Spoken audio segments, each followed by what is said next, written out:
another episode of Sips and Trips with me and my girl Tania of Travels by Tania and Tania the author. Tonight we are talking with one of my faves, Capricia. You guys know her as She's Totally Trippin'. She is one of my favorite travel content creators, mainly because this girl takes the most epic trips and her sense of style is absolutely amazing. So I'm going to go ahead and bring Tania in so we can get our discussion started for tonight.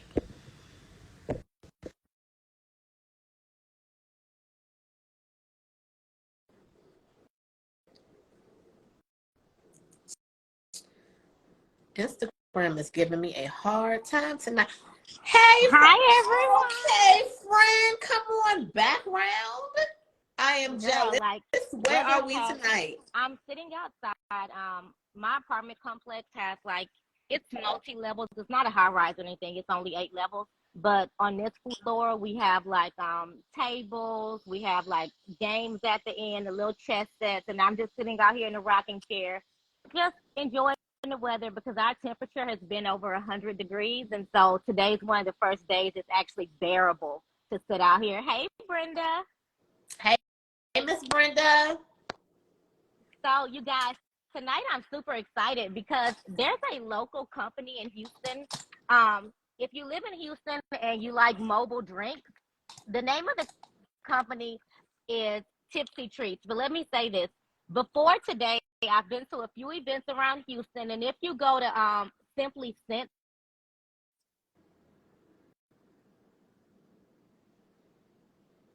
Okay, I think we're having a little bit of technical difficulties. Bear with us, guys. Let me get Tania back on. Hey, Miss Chavis, I have been meaning to text you all day. Let's see if I can get her back on. Okay. Sorry, y'all. Yes, okay. Instagram is starting their stuff again. But her drinks are also available in some local spots like Simply Scent's Candle Shop. But anyway, Tipsy Treats, I hit her to order drinks, and not only did I get drinks, here's a peach sidecar. Here we have a pineapple jalapeno margarita, raspberry lemonade, and she also dropped me off gummy bears. I've had her treats before. All of this stuff is so great. I have all 3 drinks because I'm going to drink all 3 of them while I'm sitting out here. I'm kidding. I really didn't know which one I wanted to drink. I was going to say, I wouldn't be kidding if I was drinking. I would drink all of them. And so it's Tipsy Treats. If you're in Houston, definitely hit her up. You may see her around town if you look in my story. She has this pink little branded out Jeep. It's Tipsy Treats, and her drinks are amazing. I'm going to drop her info in the comments. So that's what I'm drinking tonight. What are you drinking tonight, girl? So not as fun as you, but still something fun. So I'm still on my mocktail situation, and I am drinking. It's by Betty Buzz. It's owned by Blake Lively. It's a sparkling mocktail brand. And they also have Betty Booze, which is the cocktail brand. So I'm drinking the sparkling pink grapefruit, and it's my second one today. I'm obsessed with them. They are very, very good. And it's made with fresh herbs, fresh fruit. It's very good. So when you say second one, do you mean you're drinking your second bottle or your second can card? What does it come in? Oh, so they come in cans and they come in little small bottles. So okay. This is my second bottle. Okay. Well, and they're only 60 calories per bottle. Oh, that's great. So I'm gonna start off with my raspberry lemon drop. So that's gonna be what I drink.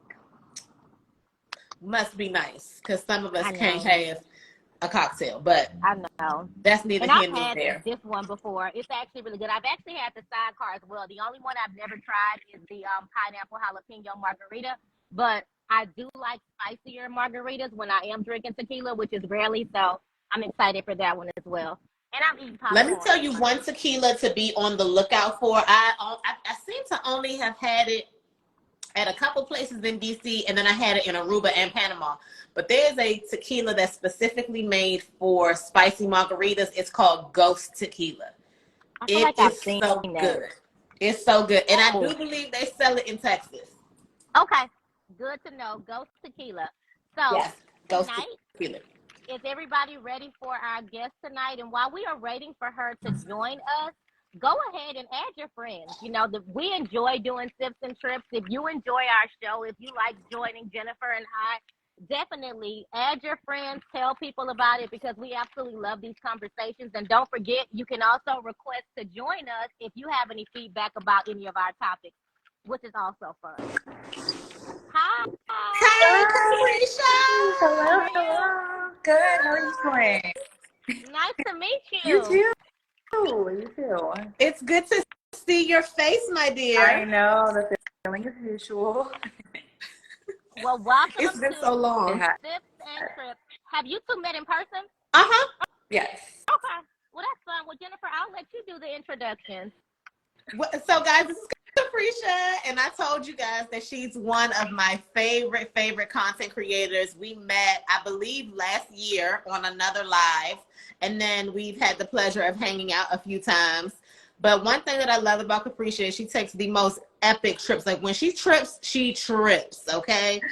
And she also looks super cute when she does it. Like, sis is giving very much travel / fashion creator. Like, I really hope we see you at Fashion Week or something. You and me both. And that's one thing that you're also known for. It's traveling and also dressing and being able to make those things like affordable and look great at the same time, right? Yeah, I'm definitely working on the affordability. I get caught up every now and then in the like shopping, the designer stuff. So we're working on that. But yes. Okay. Well, You gotta have the healthy mix of the high and low. Exactly. That's my thoughts too. So I'm there. Definitely do. Go ahead. ahead. Give us a little. Just tell us a little bit about yourself for those who don't know you. Yeah, okay. So I am Capricia. I am a content creator / I copywriter. So my full-time job is writing for Marriott. So I write a lot of travel emails. If you guys are annoyed by all the emails we send, that would be me. But I also travel a lot. And so I like to, my thing is I like to do photo shoots on my travel. And so, you know, sometimes it's with a professional photographer. Sometimes I go on Airbnb and try to do like that Airbnb experience vibe for the low. But yeah, I've been to 45-ish countries. I love Amazing. been traveling for a while, so and I'm located in the DMV area, so that's how I know Jen. We meet up every now and then, and I'm originally from California, so the wine country area. So I did come on with a drink. I'm double booked right now. I have tea because it's kind of late, and I was like, I don't know, I'm trying to like wind down, but I also have a wine from Portugal on my recent trip to Portugal, so I'm a wine girly. So. Oh yeah, love it, love it. Yeah. So we introduced our drinks as well. If you're just now joining us, I was sponsored today by Tips and Treats. She pulled up on me in a cute little pink Jeep, and I have 3 different drinks. I have a pineapple jalapeno margarita, I have a peach sidecar, and I'm currently drinking the raspberry lemon drop. Oh, and she also threw in some vodka soaked gummies. So I'm gonna try not to drink all 3, but who knows? I mean, Tips and Trips. listen. Right. If I was drinking, I told you I'd drink all 3. I know. I know I'm still on my mocktail situation. So well, one of those here, though. Is that a thing here to like drive and order cocktails delivery? So in Houston, well, slightly before Houston, during COVID, we started getting a lot of drop-off services, and so we do have quite a few mobile bartenders that will deliver beverages. Mm-hmm. Yeah, they're onto something for sure. Oh yeah, but we have a couple of them here too. Okay. Oh yeah, absolutely. Yeah. To check in with you then. Mm-hmm. But she's the one I know of the most. Tipsy Treats is the one that I see the most, and now like she's completely branded her vehicle, so she's probably going to be the one that most people see. And I dropped her information in the comments. The drinks are affordable, and these gummies are great. Bring some of the gummies to Brazil. Thank you. Yes, oh wait, ma'am. no, I can't have any. Never mind. We'll still bring one. So anyway, one of the ways that I realized after I met you that I had read an article about you about an epic trip that you had taken that was like super duper duper expensive. Did you get a lot of flack for that? Because I feel like,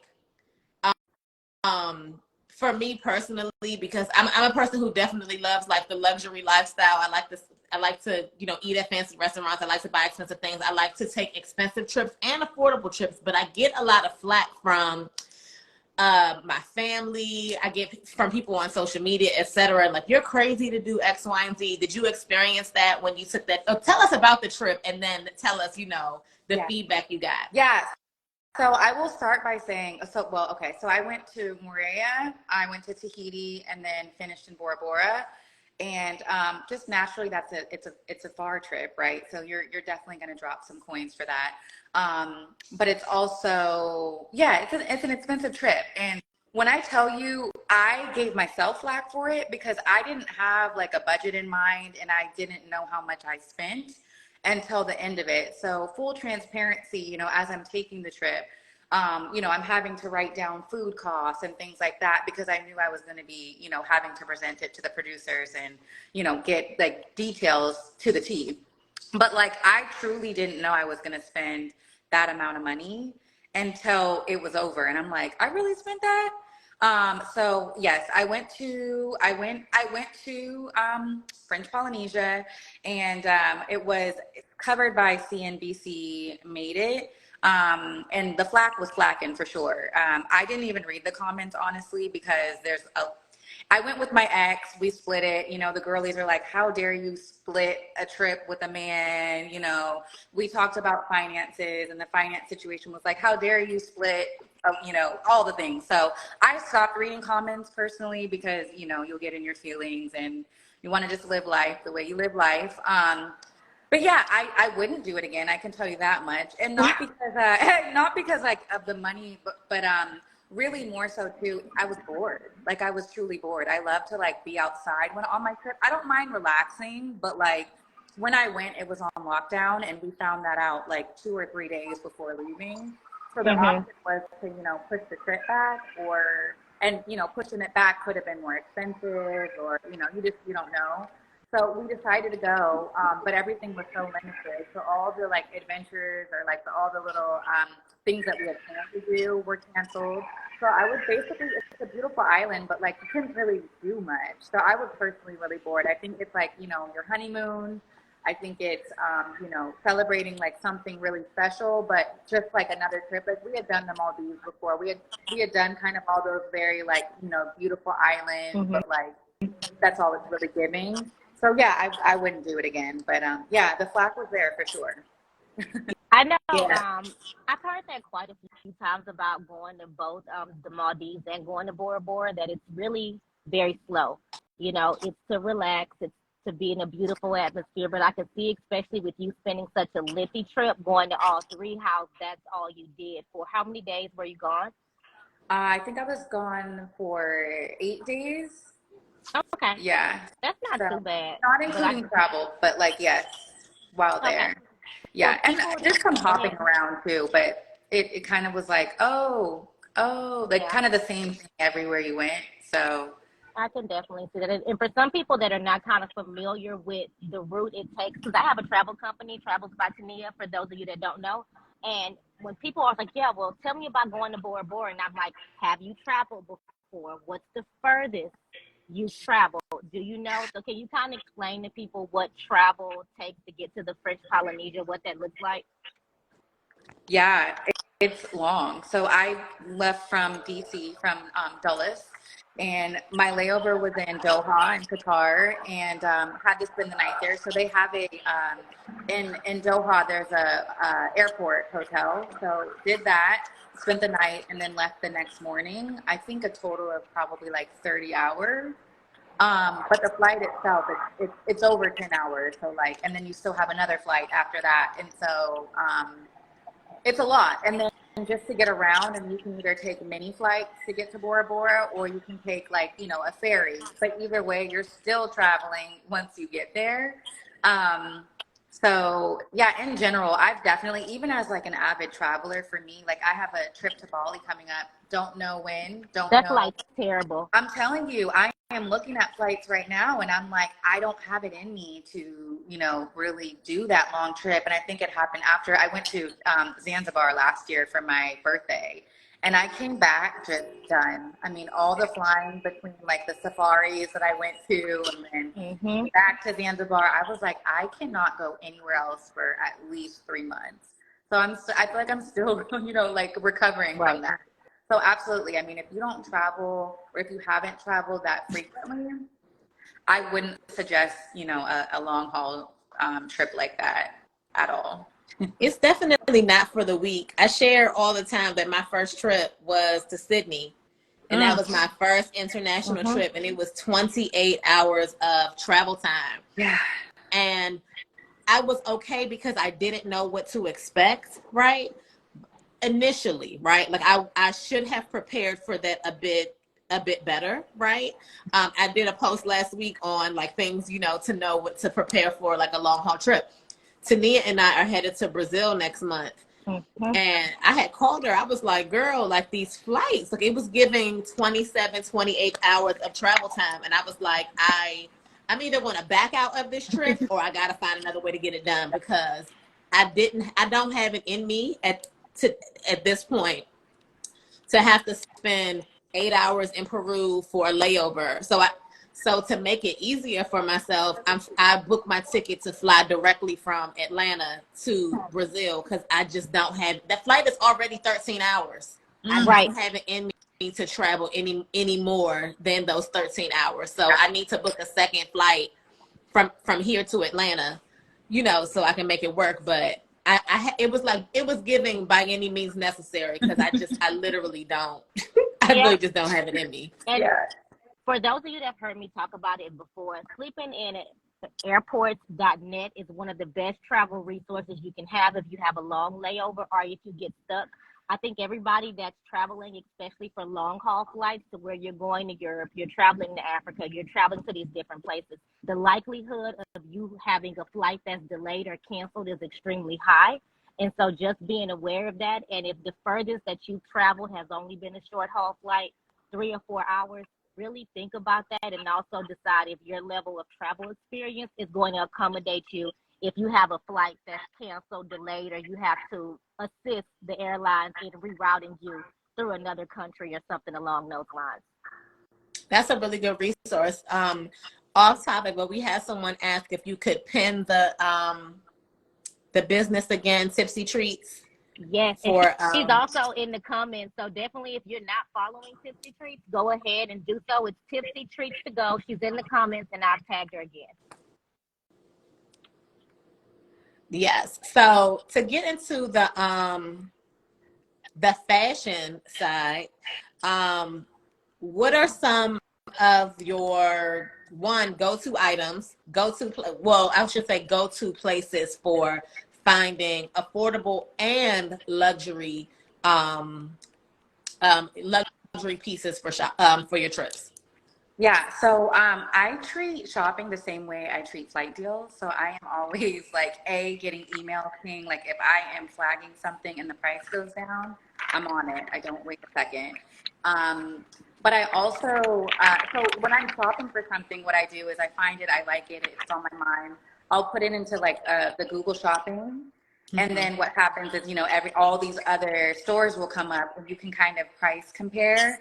So you know kind of what you're getting yourself into. If you're paying the best price, if it's lower, there might be a sale coming up. I love sales. I come from like a marketing life. So I know the upcharge of literally everything that we buy. So it's very, very rare that I will buy something full price.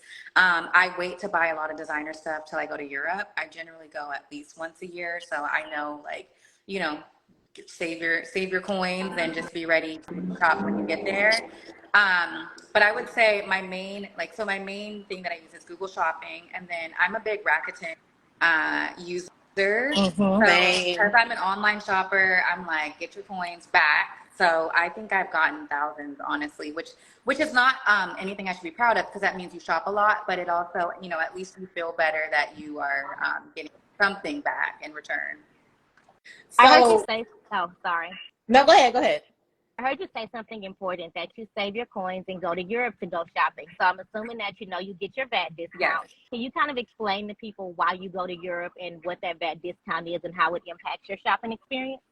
Yeah, so the first thing is in Europe, most of the designers, not all of them, but majority of the designers that we love, your Louis, your Dior, your, whatever, they're European brands. And so for that reason, you're already paying less because they're made there. So they're not having to pay the US an import fee or anything like that. So naturally you're paying less just for that reason.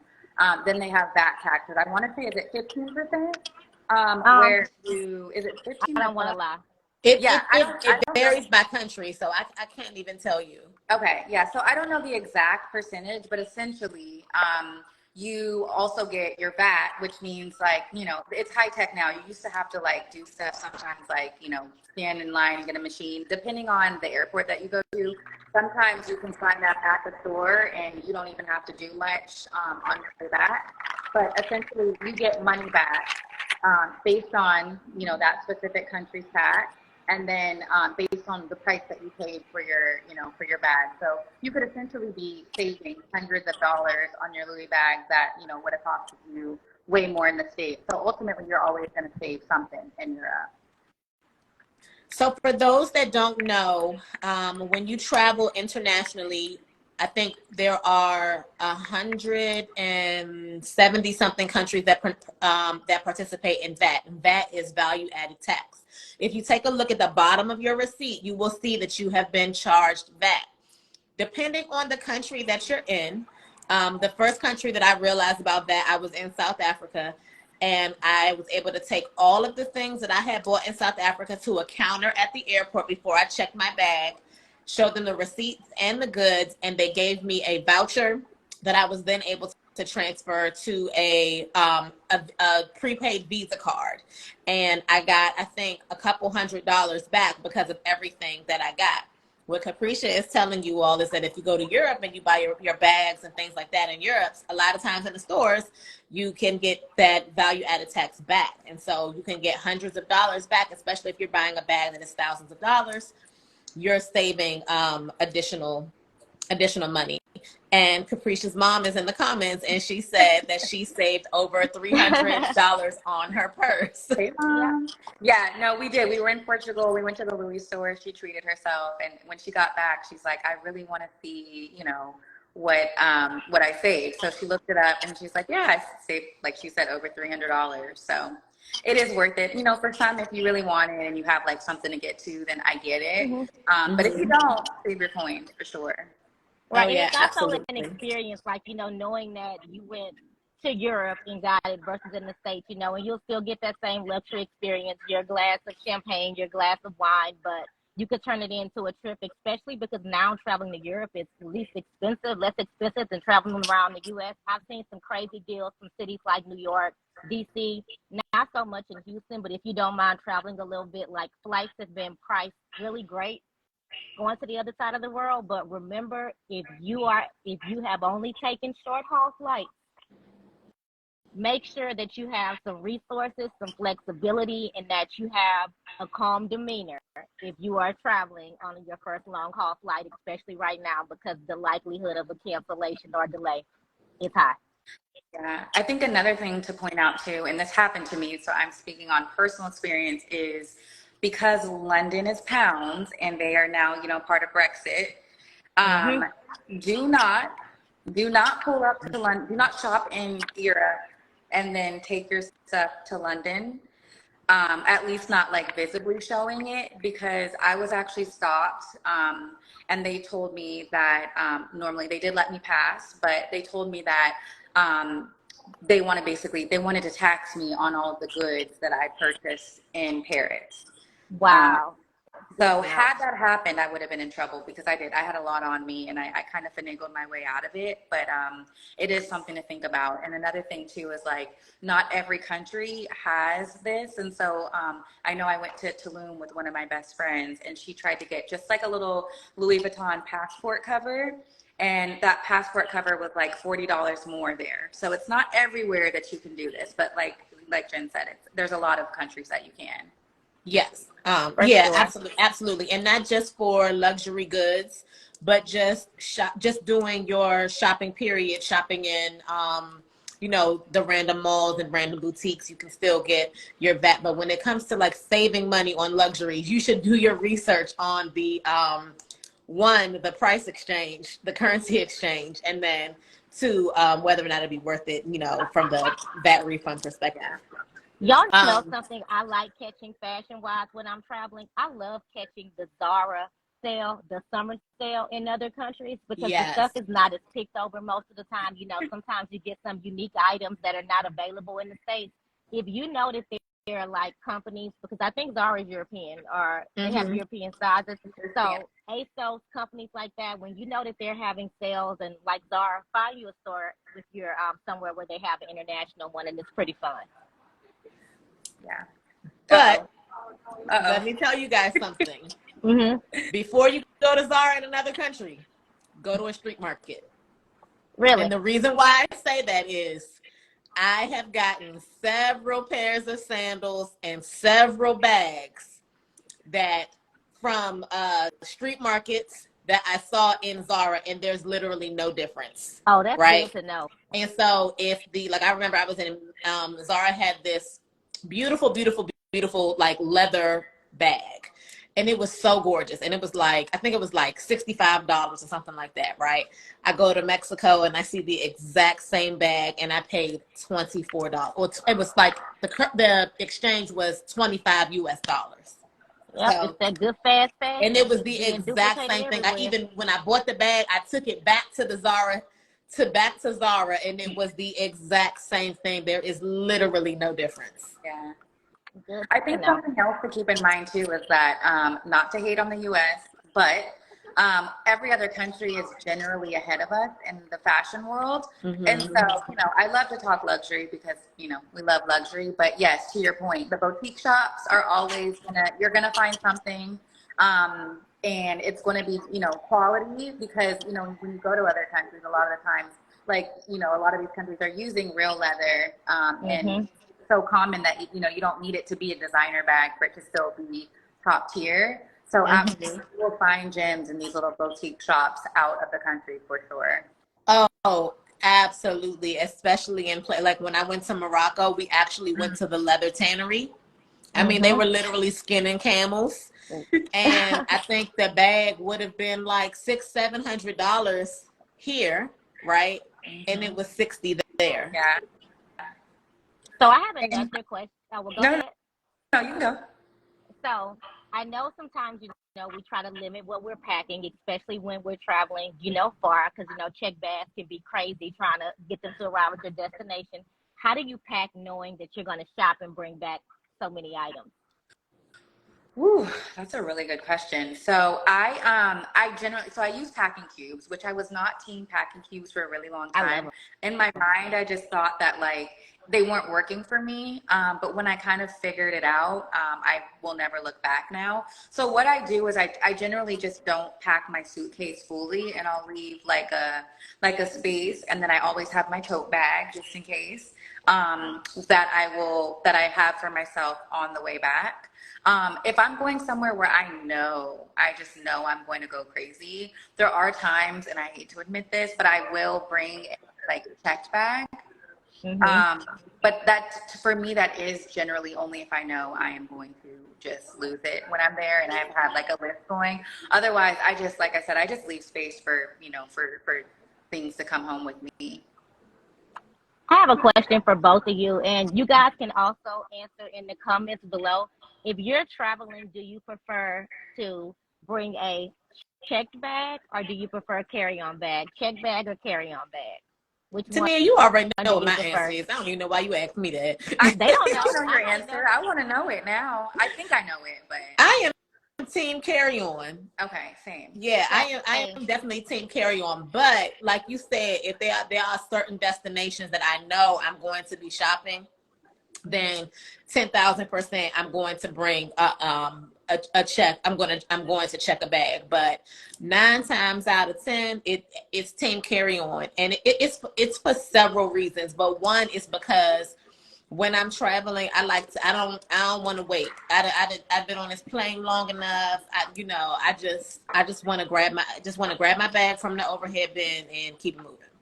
And Yeah. then also, if I don't have status with an airline, that means that my bag ain't free, and I don't want to pay to check my bag either. So that's that. And I know lately I've been traveling with a lot of people, that are like, it's so hard for me to narrow down what I'm going to pack. When I pack, I have all these outfits. I have to check a bag and things like that. But I can tell you were going to say something, Capricia. Go ahead. Yeah, no, I'm listening. No, and it's like, and so I tell people, when you travel enough and you have checked bags, you'll know sometimes the likelihood of your bag not arriving when you arrive is high, especially right now, because remember, we're also dealing with a lot of canceled or delayed flights.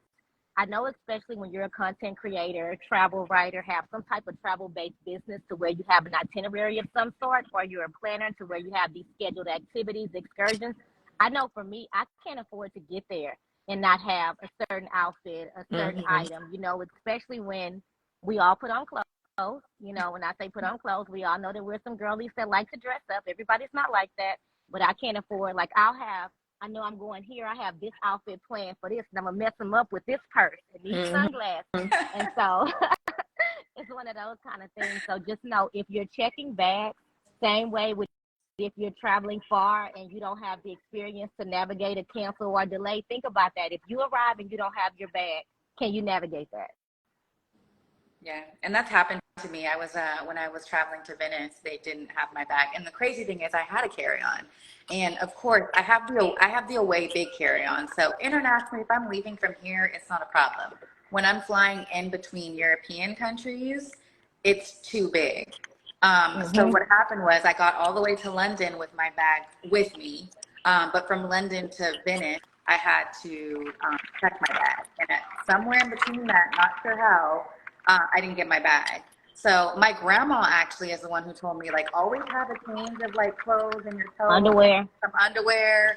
Yeah. And you always like roll your eyes like, yeah, okay. But that saved me. So I got to spend the whole first day like in fresh clothes, because granted, they weren't the flyest. They were kind of like athleisure, but it worked for me. And I always like tell her, I'm like, thank you so much. If I would have been just funky. I always share the story when we talk about this, about my first trip to Europe, 18 days. We started off, we went from London, Paris, Venice, Florence, Rome, and ended in Greece. Somewhere flying from Rome to Greece, half the bags on our flight did not make it. We happened to be traveled right after there was a fire or something, allegedly, and our bags didn't make it. Now, I will say this. Usually when your bags don't make it, you'll typically get your bag. It's not too many times your bag is gone to where they don't find it unless it was stolen. But if you're city hopping or even country hopping, you have to remember they have to have the airlines you need to get your bags to you, and it's not always immediate. And so because we were city hopping, my bag didn't come. And I may have had a couple of things on me, but just so happened, first day of my cycle, I have nothing with me. I have no clothes. We're having to buy. We're in Mykonos. Mykonos is a beach town. There are not any large shopping strips. I'm literally in the grocery store buying thongs because that's all they had. Like, I'm walking around with probably a men's Fruit of Loom shirt on and whatever else. Then I'm having to go into the pharmacy and get medication. Team carry on. That's the moral of that story. Yes, absolutely. And one thing about so for me, I can pack 27 outfits in that carry-on Me bag. too. Okay, we're gonna be compressing. We're gonna compress down, and I'm still gonna have room for, I don't buy souvenirs, but if I decide to buy like one or two things, I'm saying, I'm still gonna have room for that. You just have to know how to pack that, and that's the key. And you can watch YouTube videos on, how to pack, 12 days in Europe in a carry-on. Like, you can absolutely do it. Mm-hmm. And learn how to mix and match those clothes, especially if you're staying like 2 or 3 weeks. And if you know that you're staying a long time, a lot of countries have laundry services where you could drop your clothes off, or your hotel may have a laundry service. But like, for instance, going to Bali, you could drop your clothes off. It's extremely cheap. It's like for $5. I think I got like 3 weeks worth of clothes washed and folded and ready to go. Oh, wow. So rewind. You had mentioned using Rakuten. It's something that I talk about all the time, and I feel like people always think that it's a pyramid scheme. Can you educate the people on the benefits of using Rakuten to shop? Yeah, I mean, I've been using Rakuten ever since, what was their Ebates? Yes. But when they were Ebates. Yep. Yeah. So, yeah, I mean, essentially it's a platform where I'm guessing on the back end, the companies have some sort of deal with them where if you literally just click the link through Rakuten, they have a whole slew, like you can search whatever store you're into. Not all the stores are on there, but majority of stores you're shopping are on there. And essentially, you just put in the store that you want to shop, and they have all these deals. Sometimes it's 10% back, sometimes it's 2%. Regardless, it adds up. And then every 4 months, they cut you a check. They call it the big fat check.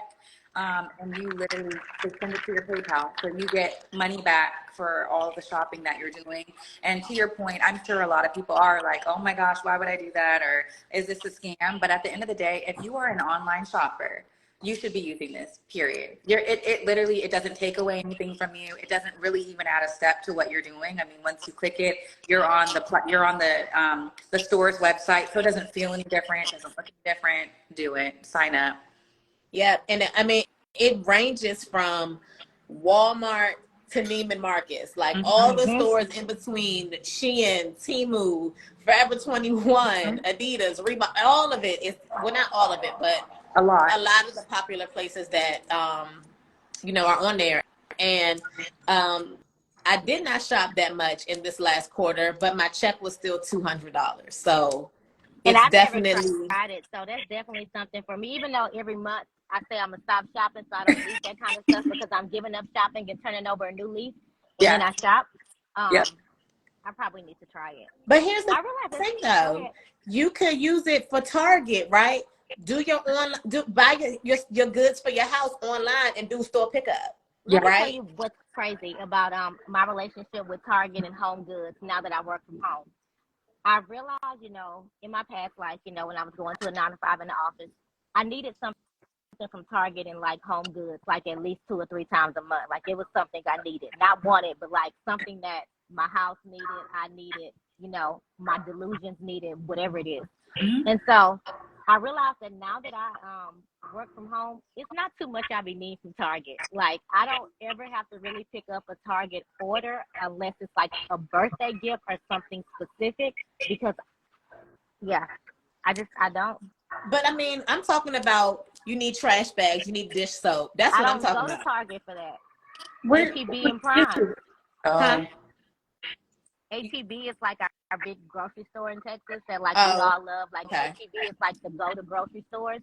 And then Prime. Like I realized we can get a bunch of cheap house stuff off of Prime for little to nothing. So I don't really, because when I used to go to Target, like I'd have to pass by Target to get on the freeway to go home.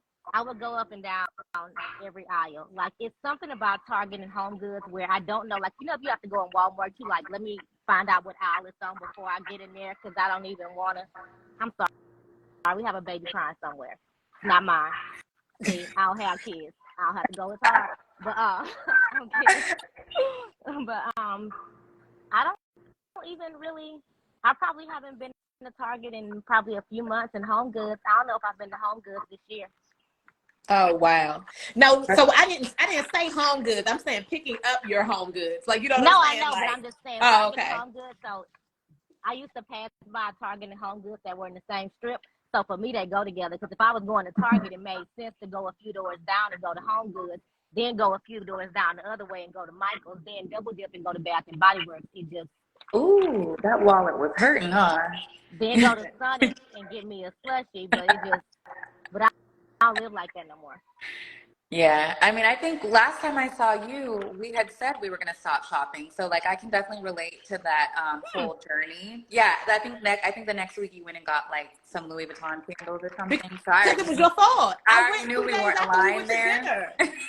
I went 2 days after. First of all, Capricia is over here telling half truths and whole lies. Okay. A little bit, yeah. Now, I encouraged it. we did say that we were going to stop shopping, right? And then I said, but I really want the Louis Vuitton Louise hoops, right? And I was like, but do I need them? And Capricia said, you do, right? And so for 48 hours, I sat on it. And in between meetings, I drove to City Center with my laptop in my car, just in case I did not make it back in time for my next meeting. I drove down to City Center, got my Louise hoops, went and had a glass of champagne at Del Frisco's, hopped back in my car, and still made it with 5 minutes to spare for my next meeting because Capricia told me that I really needed the earrings.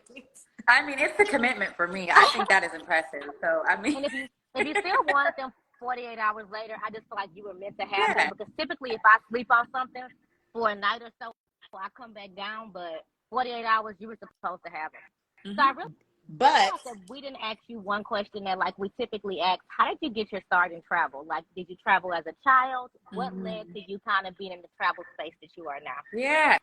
So I am, I'm originally from California, but my dad is a DC native.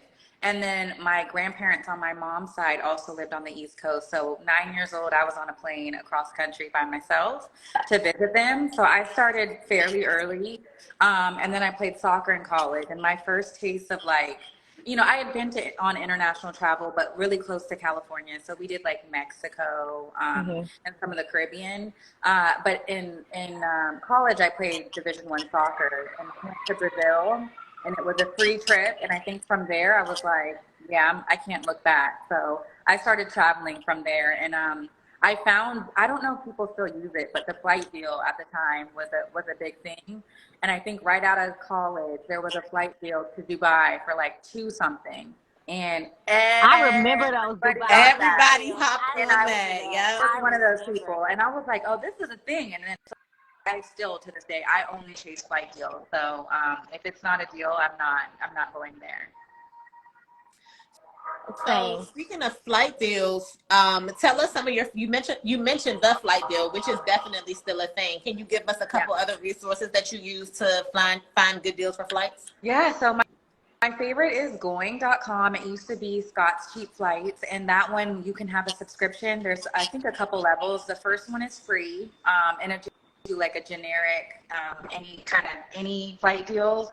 The second level is like you can put in up to 3 airports, and they'll actually curate like, you know, which airport is going where and flight deals. So they'll send you like specific flight deals from your airport, and that's what I use. So I'm pretty sure it's daily at this point. I'm getting a flight deal that's going somewhere. And my general rule is if it's under $300, I'll figure it out. So I'm always like booking a flight somewhere. It'll be like, you know, the cool thing is you need to get the flight like now. And you know, you can book it out for, you know, next year and the next 6 months. So it doesn't have to be something you do right away, but you do have to secure the deal. So going.com, the flight deal. I think I used to do secretprime.com. But really, it's truly going.com for me. And then I always do like a comparison on Google Flights. So, yeah. Quick question.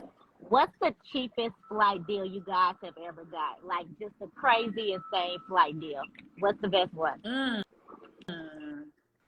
I feel like it was either that Dubai trip, because it was like $270, which like to Dubai is crazy. For me, it was either that one, or I think recently when I went to El Salvador, it was like, or even Iceland. I think I went to Iceland for like it was like $250. Wow. So yeah, I think I've gotten some pretty cheap. Like I said, most of mine are under 300, and even Tanzania last year was 500. So I mean, to go to Africa for 500 is like, it's amazing. Yeah, because I paid triple for that flight. Yeah. Oh yeah, you did go to Tanzania. What'd you say? I said, how about yours? I think I'm a beach y'all. Like my cheapest flight is crazy. But go ahead. Yeah, I need to know. I've had several. I know last year my flight to Panama was $145. And then I've been to Mexico for $75 and to the Netherlands for like less than $100. Oh, what? That Netherlands less than 100 is amazing. That one was an airfare, and so you know, airfares. It's I think what ended up happening is that they only charge the tax on the flight and not the actual, and not for like the the actual flight. And so it ended up being $98. And even though some airlines don't have to honor it, they chose to honor it. So yeah, I know for me, my cheapest flight, and it's crazy because I find these all the time. So since I travel with a carry-on and I can get 100 outfits in a tote, I don't mind flying budget airlines. You know, I don't care. I'll fly whoever. If the flight is cheap and it makes sense, I will get on that plane. If I have to fly it myself, whatever. But the best flights I ever find, we always talk about how like you can go into the airport and get penny fares for Spirit. I don't know if they're still called penny fares, but they're penny fares. And I've flown to Cancun more than once for $42 round trip from Houston to Cancun. Wow. And people are like, is that recent? Like those penny fares? Yeah, I think I told Jennifer I flew to New Orleans during the Essence Festival for $75 round trip and to Atlanta the next weekend for $38 round trip. It's absolutely still a thing. Yeah. It's absolutely, but the post I did on that was the post that gave me the biggest headache. Wow. Really, like I honestly, after I posted that trick, I was like, I don't want to be a content creator anymore. Let me tell you something I realized. I don't argue with people about flying budget airlines. If you don't want to, oh, it wasn't that? Go ahead. It wasn't about arguing. Hold on. I wish I had some liquor so I could avoid saying what I want to say. But if we hear, you know what I'm really saying. People don't read. And there's specific people that I'm saying don't read, and they don't. Okay. And I said at the end of the video, read the caption below for details, right? And I mean, I gave the encyclopedia on the do's and don'ts, right? That seems risky because why would you go the day of your flight? Did I say the day of my flight? Did you read the caption below? Oh, I had one girl text me and say, so first of all, I showed what airport I was at. Right? I showed I was at Reagan in the video. And I said, and then I said, you heard me say, can I get a flight from BWI Airport to Las Vegas? And people said, did you fly from the same airport that you got the ticket from? No. Did you see the sign at the beginning of the video said Reagan National Airport? Did you hear me say, can I go from Baltimore to Las Vegas? One girl sent me a text message, and if she's on here, she my friend in real life, so she know I'm talking about her. She said, you went to the airport and did what? Friend, I showed you from the time I got out my taxi to walking in the airport to walking to the counter. I showed you the airline. You heard me say what to do. I can't tell you how many messages I got from people in there, and I was like, yo, today's the last day because I just cannot explain this to y'all no more. But nonetheless, the penny fare thing is still a thing. Yeah. And you very much can go from here to Puerto Rico for $50 if you just go to the counter. Yep. And that's all I have to say about that because my blood pressure is back up. Yeah, I get it. And the way that you verify it, so there are typically two separate lines. They'll say this line is for people that are traveling, this line for people buying tickets. Have an idea of what date you're looking for because these are budget airlines. They're not that friendly when you get up there. Like, where you going? What date you want to go? You can't get up there wasting their time because they're going to tell you step over to the side. First, look online. If online it's like $75, $80, subtract maybe 20, 30 from there and decide if it's worth your time to go to the airport and buy the ticket. But you need to go up there, knowing where you're going. If you are buying somebody a ticket, have their name and their date of birth ready because I'm telling you, these people are not going to be nice to you. They're going to put you out the line. Know where you're going, know who's going with you, and have their date of birth available, and then also have the dates in mind. And that'll make that experience real easy for you. One other thing that you got, and this is the tricky part, go in between flights because for me, there's never been two lines for people that are traveling and what you said. If they are in the middle of getting ready to board people for a flight, they are not going to help you get a ticket. You're going to have to wait. You're going to have to come back. And I didn't know that until the first time I tried, the day that I did the video for everybody, I had to come back because they were like, can you come back at 3:00 because we got to get these people on the flight. Then last year I had an issue with my flight in Vegas and I was like, okay, I'm going to miss my flight. Let me go over to Spirit so I can book this flight at the counter. And I ended up missing that flight because they could not help me buy a ticket at the counter because they had to board everybody on the flight. So just, try to look at what the schedule for the airline is on that day. And also, this only works for 3 airlines that I know of, Go and ahead. that is Spirit, Allegiant, and Frontier. Somebody told me that they tried it with Delta and it worked. I don't believe that they did that, but because it has not. I tried it myself when they said that, and my flight was still the same price that it said online. And I'm But going to be honest, with most airlines outside of those 3, it's actually more expensive. Like I've gotten flights with Spirit or these budget airlines the same day, and the fare could be cheaper, but then it's 3 times higher with other airlines. And I thought about something too. It's good to try to go off peak hours, but with so many flight delays and cancellations, just go when you have time. Go when you have time to be there. It's not no run in, no run out. If you can, go early in the morning or late at night, but with so many flight delays and cancellations, you can't be in a rush going to the airport at all for most things right now anyway. exactly. Yeah. So Jennifer, you said something earlier on your story when you were talking about skip lag. Oh, And for people that yes. don't know what that is, I want you to explain that. But that was something super important because the details you gave today for skip lag, I didn't know because there used to be an app, I would use called skip lag. But can you share what you shared during your story today? Because that'll be good for people that are traveling, especially since some people want to go that route to get home when they get stuck dealing with a flight delay or cancellation. Oh, absolutely. So first of all, have either of you ever skip lagged before? Yeah, me too. I do not skip lag anymore because the time that I almost got caught was scary enough, right? I was even scared to come back home. I ended up canceling that flight and booking another flight because I was like, I don't want to risk, getting caught. But skip lagging is a great way for you to save money on flights. And what it is it's what's called a hidden city flight. So the example that I gave today was if you need to go from Atlanta to New York, but that direct flight is $400, but you find a flight from Atlanta to Maine with a layover in New York that's only $200. You would just get off at your layover and not finish not go on to the final destination of your ticket. And it is completely legal for you to do that. However, airlines don't like for you to do that. And the Skip Lag app actually got sued by United, and Skip Lag won because there was nothing that said that they could not do it. But airlines don't like this loophole, right? It's kind of like with airfares. They don't like airfares, so they can make the decision not to honor their mistake, right? And so people have been banned from airlines if they figure out that you are skip lagging.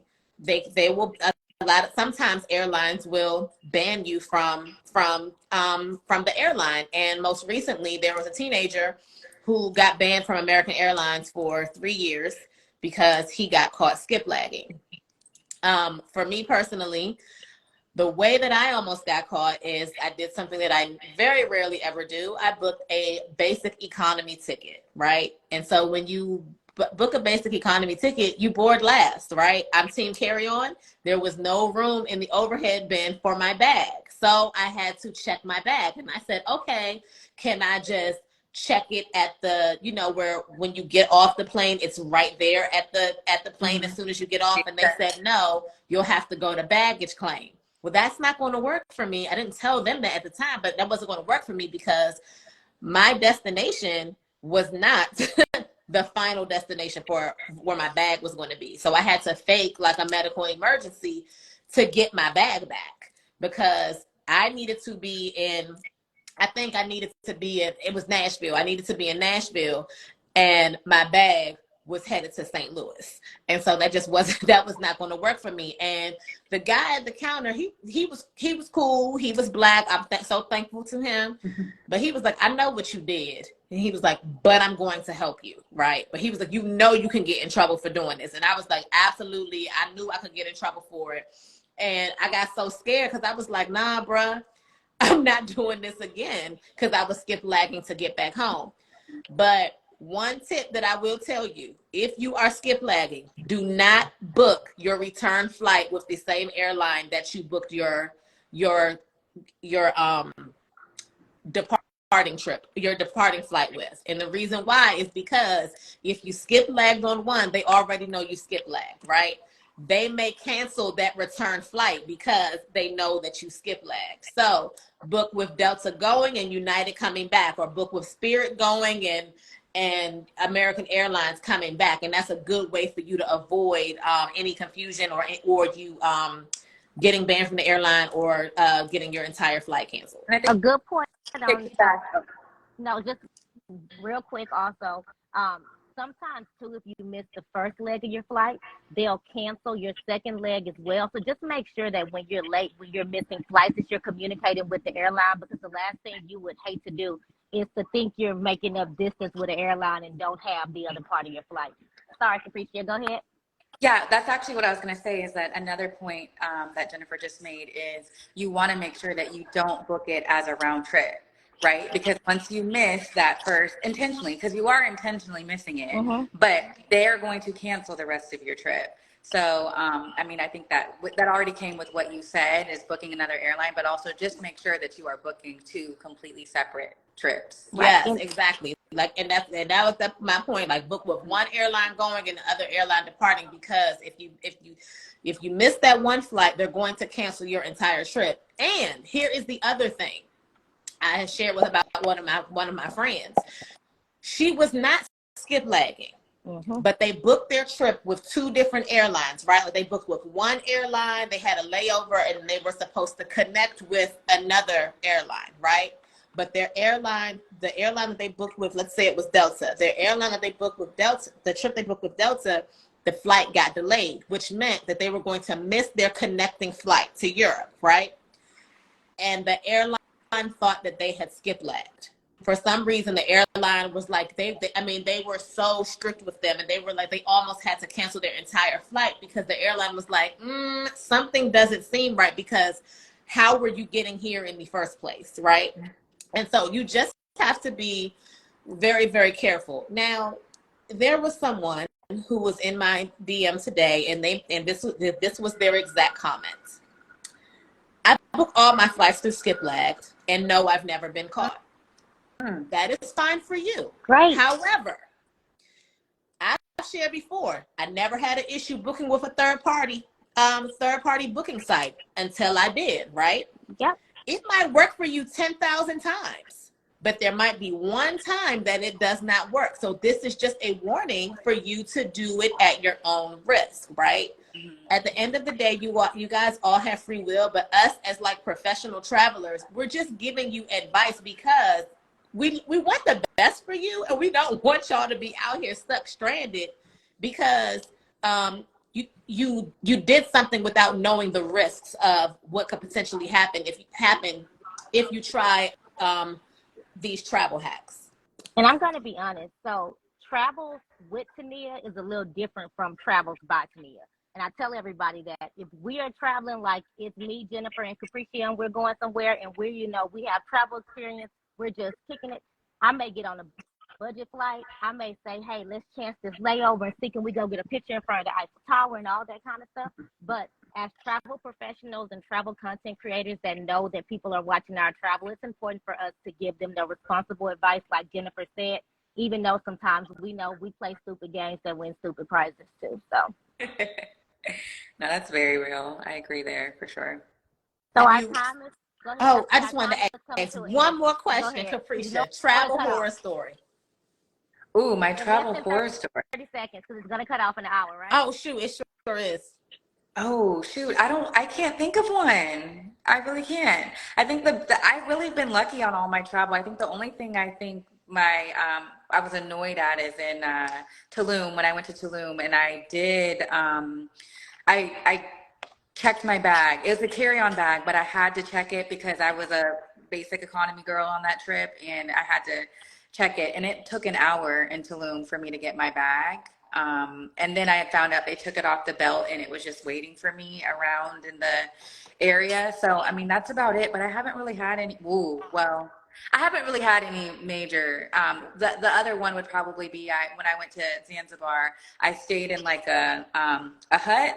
Oh, I'm not yes, I a, I'm not remember. a, I'm not an outside girly at all. So it was like a luxury tent situation, but there's real bugs, there's real animals, there's just real everything. So I have a that's similar probably story to different. that. They Well, are going to cut us off, but thank you, thank you for Capricia, for joining joining us, Yes, you us. for guys, and thank having you me. so much. We enjoyed you.